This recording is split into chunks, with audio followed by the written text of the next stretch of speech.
Right, ladies and gentlemen, Fab's in the house. And today I have a really cool knife here with me. I've got the Lionsteel Opera in a full dress. And as usual, we're going to approach this guy from a visual, auditory, and kinesthetic point of view. So basically, how it looks, how it sounds, and how it feels. All right, let's get started. So, Lionsteel is a company out of Italy, Maniago.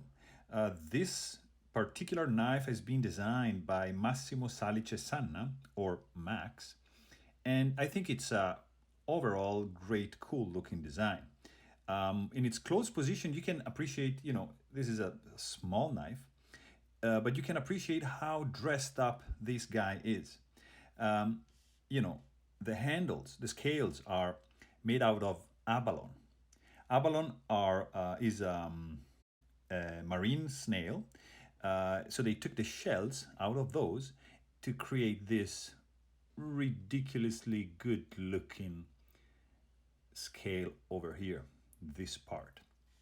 This part here is just for the bolster. They used the Australian mother of pearl, and it's giving an overall really, really classy and classic look at the same time. Of course, the blade is in Damascus. It's there, of course, no pocket clip. It's really thin profile, and it's just shines. I mean, it's look at this. It's incredible. The shimmering, it's beautiful.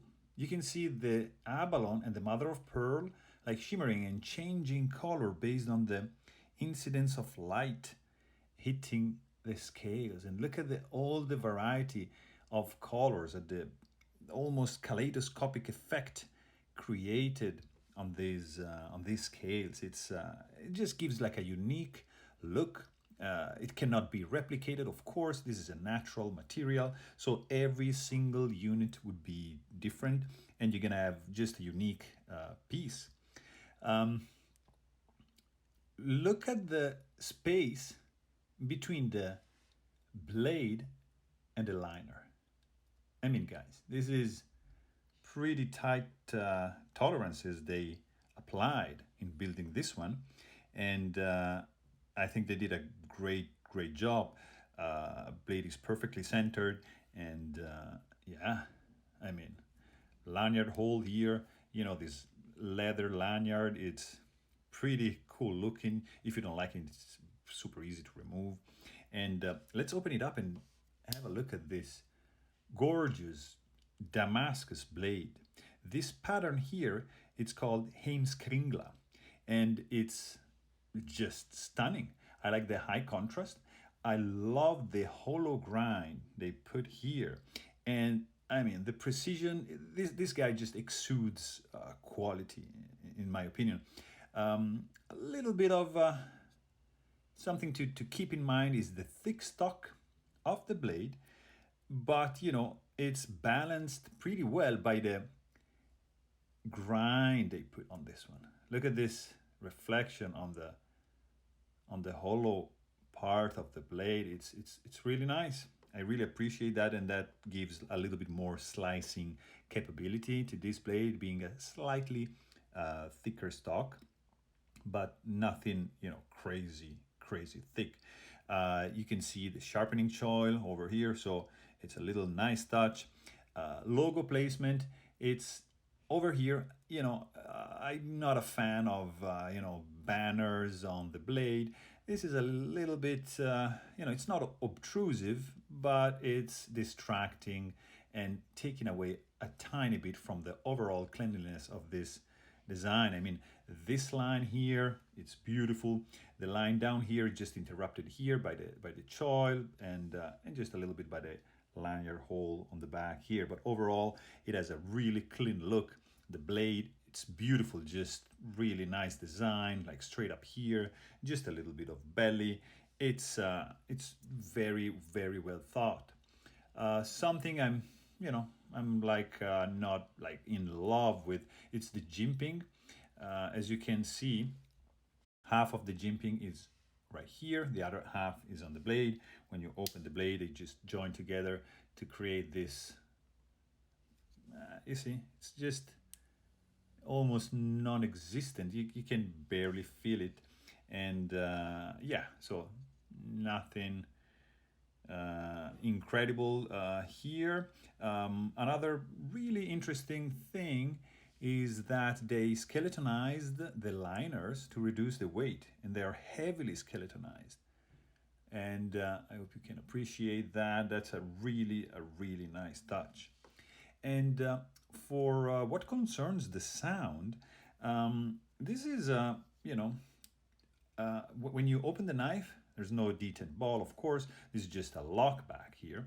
So when you open it with two hands, you're just gonna, open the blade like that. And when you lock the blade in place, that's the sound you're gonna hear. And it's gonna be like this. Here, one more time. So there's no half stop, of course, but the lock sound is snappy. It's pretty solid. It's a rich thunk. It's very interesting. I appreciate this sound here. It's unique. And when you close the blade, of course, if you use two hands, nothing, almost nothing, just like a little think.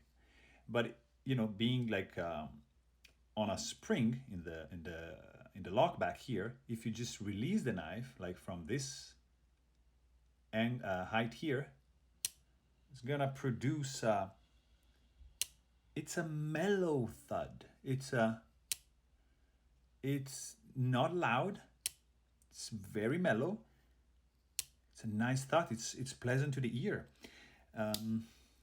So overall, not like incredible, amazing sounds, but pleasant.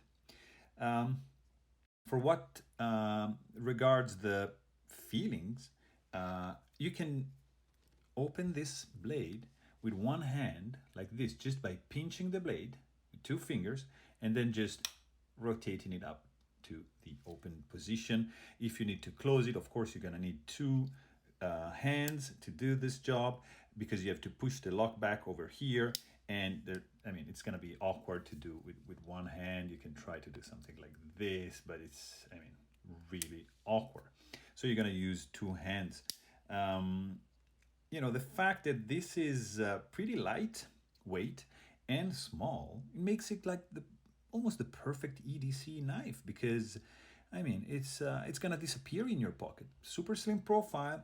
It's lightweight. It's small. It's beautiful looking. So why shouldn't you take it with you all the time? Beside the fact that the jimping is not as effective, it's really well thought for the functions and the task is meant to do. Something that I'm not 100% in love with, it's the fit and finish over here. As you can see, the lock back is a little bit above, as you can see, the scales. Here they did an amazing job. Almost, you see, it disappears. They sanded it beautifully. When it's in the open position, it's flush. You cannot feel anything. But when it's closed, yeah, it's definitely there. So that's my nitpick for this one here. Not perfect, but almost.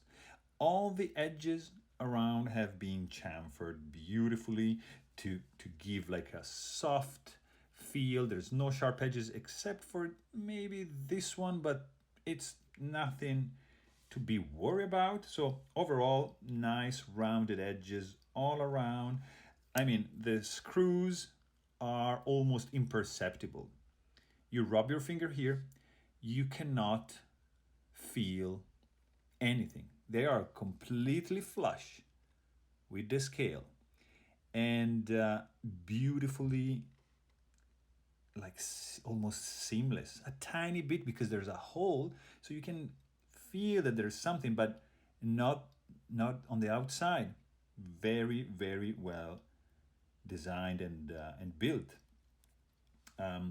One other thing regarding the feeling is that this material, it's like the inner part of the shell, and as you know, it's quite smooth. It's super smooth actually, and that could mean it could be slippery in some occasions.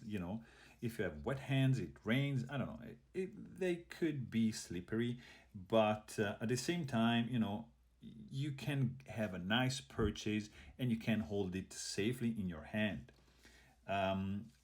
As well, the spring tension here, it's quite strong, and that gives a nice solid feel.